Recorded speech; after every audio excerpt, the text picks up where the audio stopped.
Quand Oufoué a pris les indépendances, je vais marquer un point, les intellectuels n'étaient pas beaucoup en Côte d'Ivoire.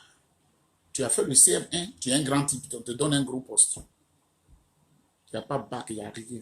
Et Oufoué avait mal au cœur parce que le Sénégal était avancé. Oufoué a fouillé dans les universités parce que pour constituer le gouvernement, il faut avoir toutes les compétences. Et il a découvert Malien. Mohamed Diawara. Demandez aux parents. Ils vont vous dire, Mohamed Diawara, c'est un Malien puissant, un jeune. Les Blancs lui ont dit, comme tu n'as pas encore des intellectuels bien formés, ce jeune a fini sa formation, il peut aller au Mali, mais on te le prête. Il faut le prendre, il faut aller avec lui. Tous les plans d'Abidjan étaient le ministre du plan du développement, Mohamed Diawara. Retenez le nom, je répète. Comme Oufou était dans une situation où les intellectuels n'étaient pas là, où les plus grands intellectuels, c'était le BPC, c'était le niveau premier, c'était des gens comme ça, il allait vers la France. Est-ce que vous pouvez venir à mon secours? Ils lui ont prêté des blancs qui travaillent avec lui, les Antonio Cesario, beaucoup de personnes, tout ça, les Raphaël Saleh, mais ça ne suffisait pas. Ils lui ont dit, il y a un jeune Malien qu'on a formé ici. Il va retourner au Mali. Il faut lui promettre, et puis le mettre à l'aise parce qu'il est un des meilleurs. Quand tu ne connais pas l'histoire de ton pays, tu vas haïr les autres peuples, mais quand ils te regardent, ils rient.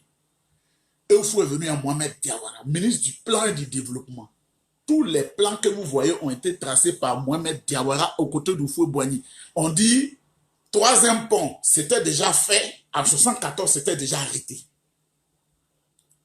Le métro d'Abidjan que vous voyez là, il y a un journal que je vais afficher, en 1978 déjà, on dit les travaux du métro devraient finir en 1990. Vous entendez? Ce n'est pas quelqu'un d'autre qui invente. Hein?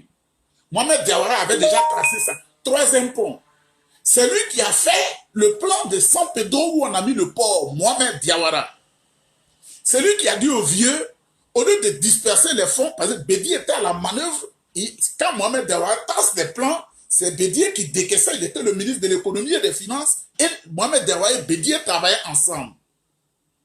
C'est lui qui traçait les plans de développement, ce Malien-là, Mohamed Diawara, il est mort maintenant, c'est lui qui traçait le ministre du plan et du développement. Vous pouvez demander à tous les Ivoiriens, ils le savent, sauf ceux qui étaient au village naturellement.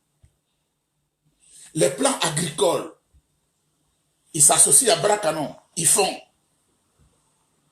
Les routes, le boulevard Giscard d'Estaing, Mohamed Diawara, tous les jours, on fait le journal, quand on a fini de dire non, on dit Mohamed Diawara, le ministre du plan était sur le terrain, il était ici, il était ici, il était ici. Toutes les routes.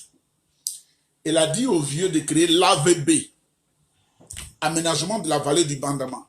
Il a dit, il faut faire ce pool-là à partir de Bouaké pour faire toute la région. Ouais, ce n'est pas Abidjan qui va tout contrôler.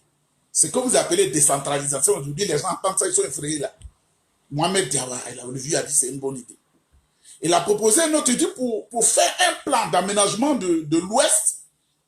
Faisons un port à San Pedro. Et à partir de là, une grande ville portuaire, parce que tout ne peut pas venir au port d'Abidjan, parce que le port de San Pedro a été inauguré en 1972, Mohamed Diawara. Et il a même dit, certainement d'ici 10 ans, 20 ans, vous allez apprendre, vous allez penser que c'est une chose qui est inventée. Il faut qu'il y ait un chemin de fer qui part de San Pedro, qui traverse jusqu'à Odiéné. Mohamed Diawara. Comme la population d'Abidjan est en train de croître, il faut faire un métro. Mohamed Diawara. C'est ça qui est vrai. Allez, prenez la vidéo, allez devant les vieux là.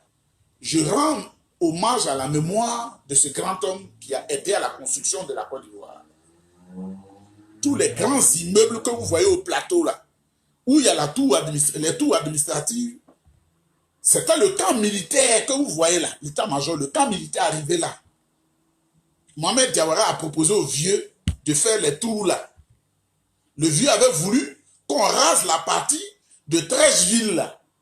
Et il a dit aux vieux, même si on rase, qu'on fait une tour administrative après le bateau-bus, les conséquences, on ne peut pas raser toutes 13 villes. Or, ce serait des tours administratives où des grands hommes vont venir, les bureaux, les habitations peuvent être à moins de 200 mètres de tour.